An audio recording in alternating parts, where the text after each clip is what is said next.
Welcome everyone. तो KVS की जो प्रिपरेशन आप लोग कर रहे हैं, अभी तो मेरे चैनल पे वही लोग जुड़े हैं जो केवीएस से रिलेटेड प्रिपरेशन कर रहे हैं। तो पेडागोजी हमारी कंप्लीट हो चुकी है। अब आप अदर जो सब्जेक्ट्स हैं उनके लिए भी प्रिपेयर कर रहे होगे, तो मैं आपको 3 रूल्स बताऊंगी जिनसे आप थोड़ा सा आपको डायरेक्शन पता लगेगी और थोड़ी सी क्लैरिटी आएगी कि किस तरीके से आपको प्रिपरेशन करनी है। तो 3 बेसिक रूल हैं इस एग्ज़ाम को क्लियर करने के लिए। सबसे पहला है आपकी बेसिक्स, यानी जो भी आप पढ़ रहे हो आपको उसके बेसिक्स जो है क्लियर हो। और ये बेसिक चीज़ कहाँ से आएगी? ये बेसिक क्लियरिटी आएगी आपको NCERT की बुक से। ठीक है, चाहे आप PRT के लिए प्रिपरेशन कर रहे हो, चाहे आप TGT के लिए प्रिपरेशन कर रहे हो, जो आपका सब्जेक्ट है, ठीक है, उसके लिए आपको अपने बेसिक्स क्लियर करने होंगे। और बेसिक्स कहाँ से क्लियर होंगे? NCERT की बुक से। ठीक है, अगर आप प्राइमरी के लिए कर रहे हो देन आपको 3 से लेके 8th क्लास तक पढ़ लेना चाहिए मैक्सिमम, ये काफ़ी रहेगा। ठीक है, अगर आप TGT की प्रिपरेशन कर रहे हो देन आपको 6 to 10th जो है वो अपना सब्जेक्ट अच्छे से आना चाहिए। तो ये तो हो गई बेसिक्स की बात कि बेसिक्स में सबसे पहला स्टेप क्या है आपका? 3 गोल्डन रूल्स में सबसे पहला स्टेप क्या है आपका? बेसिक्स जो है आपके वो क्लियर हो। दूसरा, एक गुड प्लानिंग। ठीक है, प्लानिंग क्या होती है? जो आप किसी भी एग्जाम के लिए करते हो कि इस टाइम तक मेरा इतना काम हो जाएगा, इतना हो जाएगा। तो सेकंड स्टेप है हमारे पास प्लानिंग। आपको प्लानिंग जो है इतनी अच्छे से करनी है कि जो भी आपने गोल सेट किया है उसको आप फुलफिल कर पाओ। प्लानिंग, प्लानिंग में आप क्या करोगे? देखो, हमने टॉपिक पढ़ा है प्लानिंग, इसके अंदर गोल्स होते हैं आपके, और क्या होते हैं? ऑब्जेक्टिव्स, है ना? तो गोल्स एंड ऑब्जेक्टिव्स, आपने अपने गोल सेट करने हैं। गोल थोड़ा सा लॉन्ग टाइम के लिए होता है, ऑब्जेक्टिव जो है वो पर डे के हिसाब से आप कर सकते हो। तो गोल हो सकता है आपका कि 1 मंथ में आप इतना सिलेबस जो है कवर कर लोगे, है ना? 1 मंथ का गोल लेके चला या 2 मंथ्स के लिए लेके चला। अभी एक प्रॉब्लम आप लोगों को बहुत आ रही थी, exam date exam date exam date. आया क्या? कुछ नहीं ना। तो जैसे हमने पहले अपनी वीडियोस में डिस्कस किया था उसी हिसाब से एग्जाम अभी भी कब मान के चल रहे हैं हम? फेब के एंड में। ठीक है, यहाँ पे मान के चल रहे हैं कि फरवरी के एंड तक जो है एग्जाम हो जाएगा। ठीक है, तो उसके हिसाब से आप अपनी प्रिपरेशन कर रहे हो। नाउ अब हमें क्या करना है? पहला हो गया बेसिक्स अपने क्लियर करने। दूसरा आपकी प्लानिंग, आपने अपनी प्लानिंग बड़े अच्छे से सेट कर लेनी है कि इस मंथ के अंदर मैंने इतना सिलेबस कर लेना है। और अगर नहीं भी किए तो उसको रिव्यू कर लो। ठीक है, क्योंकि बिना प्लानिंग के तो किसी डायरेक्शन में नहीं जा पाओगे। दूसरा, अपने ऑब्जेक्टिव्स, यानी डेली ऑब्जेक्टिव सेट करो। आज मुझे इतने चैप्टर करने हैं, आज ये करना है, आज इतना करना है। तो डेली के ऑब्जेक्टिव जो है सेट रखो। ठीक है, तीसरा स्टेप है योर हेल्थ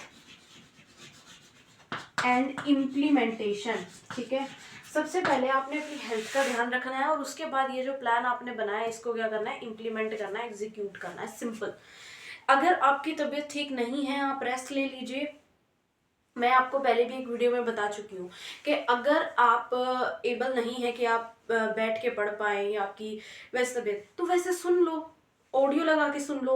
ठीक है, आपने जो पढ़ा है, अपने वो लेक्चर्स जो हैं वो उनको रिकॉर्ड कर लो, उसको वैसे सुनो, या जो ऑनलाइन लेक्चर्स है वहाँ पे उनको प्ले कर लो, उसको सुनते रहो लेटे लेटे। ठीक है, अगर वैसे कोई ज़्यादा हार्ड एंड फास्ट सिचुएशन नहीं है तो उस तरीके से आप कर सकते हो। तो अपनी हेल्थ का पहले ध्यान रखना है।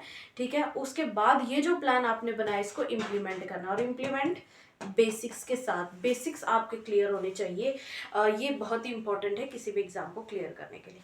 ठीक है, तो ये 3 गोल्डन रूल्स हैं। पहला, आपके बेसिक्स क्लियर हो। दूसरा, आपकी प्लानिंग जो है बहुत अच्छी होनी चाहिए। और तीसरा, आपकी हेल्थ, और जो प्लान बनाया उसको इम्प्लीमेंट भी करना है। ठीक है, तो तीनों बहुत इंपॉर्टेंट है। नाउ केवीएस के जो MCQs हैं उनकी प्रैक्टिस हम स्टार्ट कर चुके हैं। ठीक है, अभी आप कह रहे हो कि यूनिट वाइज कराओ, जो टॉपिक वाइज कराओ, उस हिसाब से मैं क्वेश्चंस लेकर आऊंगी। ठीक है, इट रिक्वायर्स टाइम। तो तब तक आप अपना अदर साइड पे जो कर रहे हो, जो भी आपका सब्जेक्ट है, उसको आप बेसिक्स उसके क्लियर कर लो। अगर हो गए हैं देन आप उनकी again and again revise and practice कीजिए, क्योंकि जितना जितना ज़्यादा आपका रिवीजन होगा ना, उतना अच्छे तरीके से आप पेपर में कॉन्फिडेंट रह पाओगे और फटाफट क्वेश्चंस को अटेम्प्ट कर पाओगे।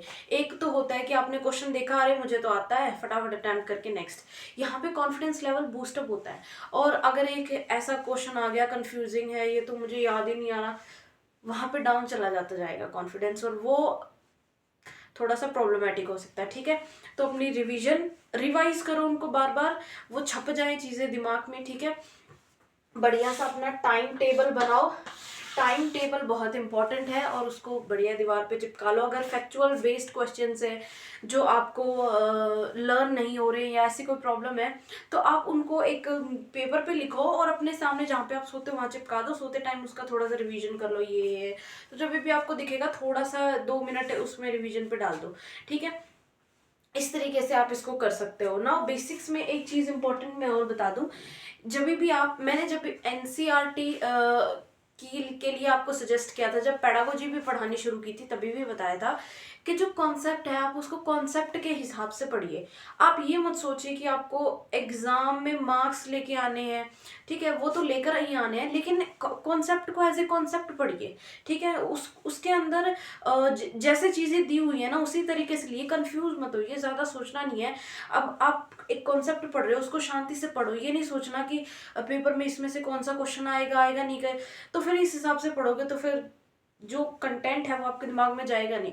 देखो केवीएस को क्या चाहिए, एक ऐसा टीचर जिसके खुद के बेसिक्स क्लियर हों, उसके खुद के बेसिक क्लियर होंगे, उसको कुछ आता होगा, तभी तो वो बच्चों को पढ़ा पाएगा। ठीक है, तो ये 3 चीजें थी, इनको ध्यान रखना। आज 18 जैन है।